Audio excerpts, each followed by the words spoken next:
watch the Phillies across the street, so to speak, hold a media availability like that, are you thankful that the Eagles are your beat and not the Phillies?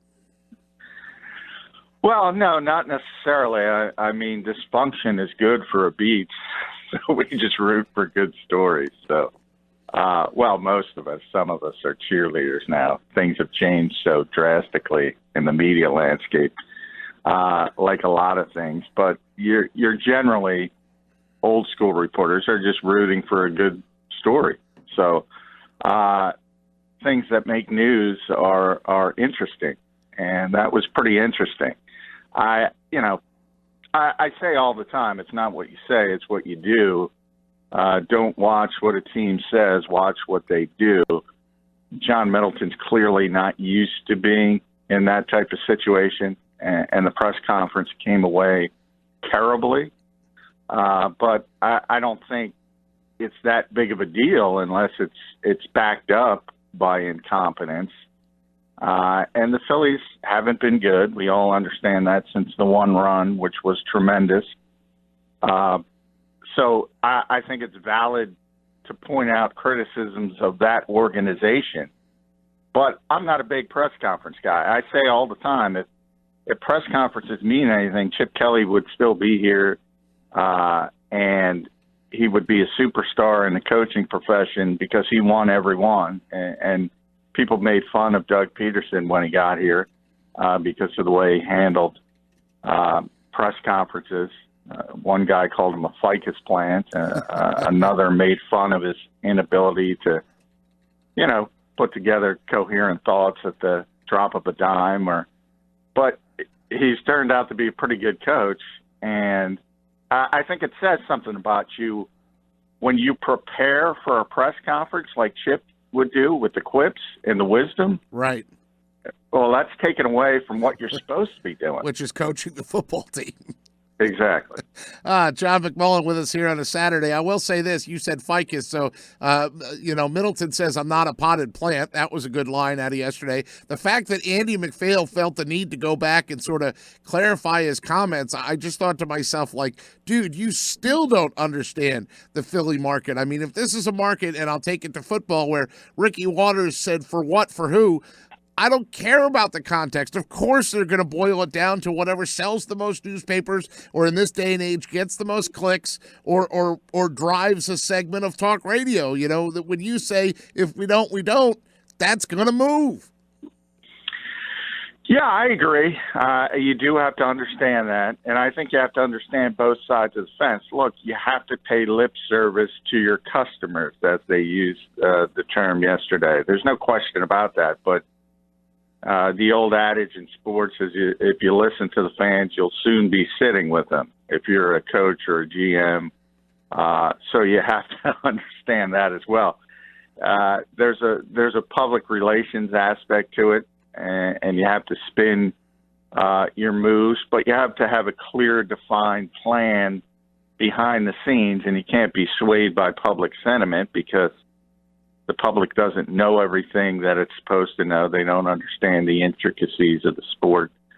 So you have to understand both sides of that, and the good organizations do, the bad organizations don't. I think the Phillies are like a lot of organizations in sports.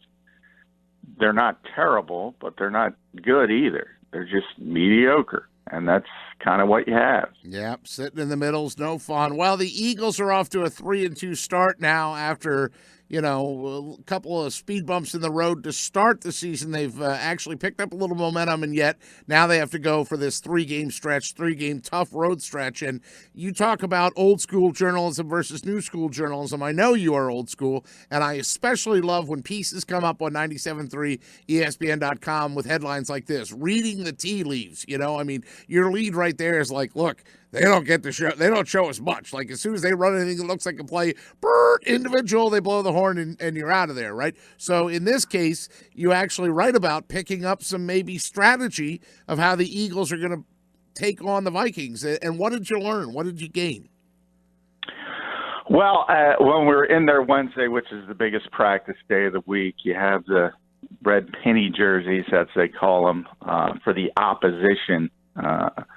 where staffers act as players for the scout team to service the offense or the defense. And this was the offensive players the Eagles seemed to be targeting. And it was Harrison Smith, who's the Vikings all-pro safety, Anthony Harris, who's their other safety. That might be the best duo in the NFL.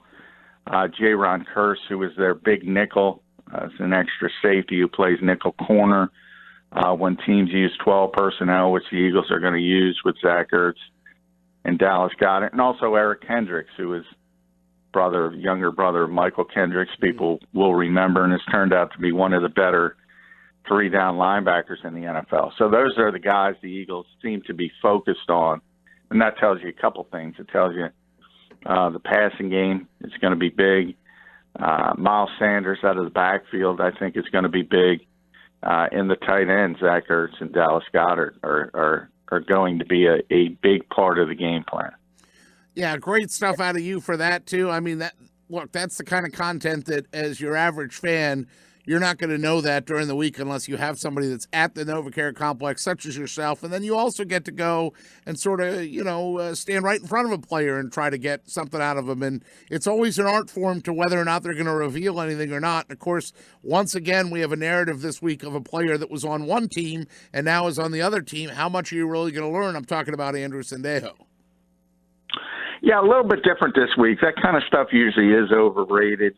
But I think both Mike Rowe and Mike Zimmer on his conference call with us admitted Andrew Sendejo is a little bit different, because the one thing the Eagles have said since day one is how smart he is and how intelligent as a football player he is. And he's a lot like Malcolm Jenkins. A lot of players just go about their business, and that's fine. They learn their position, and they try to do it as best as they possibly can. There's certain players that just crave more, and they understand the whole defense. Malcolm is the perfect example. He played 7 different positions last season for the Eagles. He can move all over the chessboard, and not everybody can do that. Zimmer admitted that's the same kind of mentality Sendejo has. He was a long-time starter in Minnesota, and he doesn't just know his position. He knows that entire defense back and forward. And remember, that's been a top 5 defense now, right, for four or five consecutive years. So Mike admitted that he knows the entire defense, and they're going to have to change things up as far as calls and certain things they do, because Andrew knows all of it. So I do think it's a little bit of advantage than, say, Marcus Green, we talked about during the Atlanta week, who's a rookie that the Falcons drafted. He was there the entire summer. I mean, he's just trying to get his feet wet and understand the Atlanta offense from his perspective. Mm-hmm. He doesn't know everything Matt Ryan knows. This is different. Sendejo's one of the key architects as far as the intelligence of that unit. So it's a big difference. You want to put your instructional hat on for a minute and explain to our listeners why Mike Zimmer is called the king of the A-gap and what his strategy is there? Yeah, he was pretty much, as Mike Rowe said, the godfather of the double A-gap blitz, which is where the two linebackers essentially line up on both sides of the center in the A-gaps. And they can do a lot of things because the Vikings have two really athletic linebackers. Kendricks, I mentioned, but also Anthony Barr, who's maybe even more athletic, if anything. And they do a lot of different things from that look. They can blitz both. They can bail them out in the coverage. So it's a zone blitz look. They can blitz one. They have overload blitzes from both sides, and when they bail out in coverage. So Doug also admitted yesterday this is one of the more complicated third down blitz packages in the NFL, and that's what Mike is known for. That's why he's a head coach in this league, and he invented it. So a lot of teams, I would say, There's 31 other teams. I would say 31 other teams have copied it. So that's why he's regarded as the godfather of that particular look. And he has said he doesn't run it as much as he used to because everybody copied it. It is the NFL. If it works, everybody's going to copy it. John McMullen with us here on the Pete Thompson Show. He's our 97.3 ESPN Eagles insider. Make sure you follow him on Twitter at JF McMullen. Now, a storyline coming out of the Jets game, John, if I'm not mistaken, was that they won, but they won with Craig James at one of the corner positions, right? Like they're really hurting at corner. And you write on our website, 973ESPN.com, that slowly they're getting some bodies back. What's the latest at the corner position? Yeah, Sidney Jones was able to practice all week, so he's going to be a full go for the game on Sunday, and we'll see if he can hold up. It's a fair question. Just because he's ready to play doesn't mean he's going to get through the game. If you wipe out his rookie season with the Achilles tear and just go forward from there, there's been 21 regular season games. He's only played in 13. He's had 4 different hamstring injuries over that time span. And if you go back to the New Orleans game, and you remember Peter King was embedded with Sean Payton, and he revealed after the game that Sean Payton's game plan was to go at 22. That's right. Sidney Jones, 3 of the first 8 plays, see if he can hold up. He didn't hold up. It's going to be the same thing with Minnesota, and they have really good receivers. And Adam Thielen and Stephon Diggs. Kirk Cousins has struggled, so you hope on that end he just can't get them the football because of a poor offensive line. But if they can pass protect, those receivers beat really good corners. I've seen Thielen make Marshawn Lattimore look bad, and corners like that. So it's not a good matchup. That's the worst matchup this week for the Eagles, is their corners against the Vikings receivers. Right. You're saying, you write in your piece, Jones will start at the left corner opposite Rasul Douglas, then Orlando Scandrick. Now, how about Orlando Scandrick, off the street and into the end zone last week? Yeah, he played great, and it's a testament to him and how much football he's played as a veteran guy. And he was with the Eagles this summer, so there was an advantage there. He knew the defense already. But there is part, you have to – he's playing against the Jets. He's playing against Luke Falk. Right. And you can say a lot of things about Kirk Cousins, and a lot of them are correct. He's susceptible to turning the football over, no question about that. If you can get him to hold on to the football, he's going to fumble it. No question about that. But he's also going to recognize a blitz, and he's played enough to get protection lined up correctly. So it's not going to be as easy as it was against the Jets. And you have to see, if Scandrick continues to play the way he did against the Jets, he's not only going to be here the entire season, he's going to play. But I don't know if he's going to be able to live up to the way he played against the Jets look at the stretch, not just Minnesota, but Dallas and Buffalo, and then Chicago, New England, Seattle.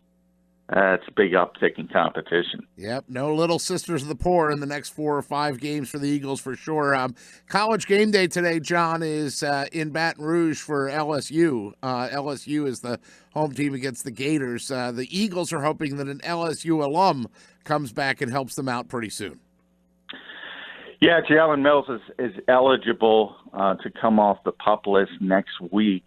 And he talked this week and said he's fine, he's ready to go, and he hopes to play in Dallas a week from Sunday. And we'll see. He's got to meet with the medical staff early next week. And if he's on the practice field Wednesday, that'll be a big bump also at the position for the Eagles, because I think people don't like Jalen Mills, but now that he isn't there and he hasn't been there, they kind of recognize, well, you know what? He's not that bad. They're missing him. When you've seen some of the other corners. So it's really important that he gets back out there. I don't think it's been a calendar year, essentially, a little bit less. I don't think he could be a starter and play the whole game right away. But if he can get out there at all against the Dallas Cowboys, that would be really important for the Eagles. Hey, John, I know as a journalist you're supposed to be neutral and stay in the middle and not offer, but I mean, you have to feel for Corey Clement, and not only is he placed on injured reserve, but the fact that, the last play that we're going to remember from him is that awful decision, maybe the only blemish on the Jets game where he thought the ball touched the guy and he ends up fumbling the football that led to the Jets points. So you have to feel for Corey Clement, right? Yeah, it's difficult. I think really the two. I mean, he got injured on the kickoff return in Atlanta where he fumbled and he hurt the shoulder. Tried to fight through it. Had an opportunity when Darren Sproles went down and made the big mistake, and that's the only reason the Jets were able to score anything. So it didn't matter to the game. But, yeah, you're right. It's just not a good taste, and his season is essentially shut down now. He's not coming back. He's not going to be one of those designated to return guys. So, and he's obviously a South Jersey native, so you root for him from that perspective. Really nice guy, but it's one of those things. And I warn people all the time, and I got on Twitter with role players, and Corey was one of them. He had a great Super Bowl, but remember, Tim Smith had a great Super Bowl way back. If you're an old school guy, and I'm sure you remember that name, Pete, it doesn't mean you're a great player if you have a great game. So you have to be careful with role players, and unfortunately, Corey has never really been able to build on that Super Bowl success, but he'll always have that Super Bowl. He'll always have it. Yeah, I think like David Tyree caught a ball off his helmet a couple years later. He was out of the league.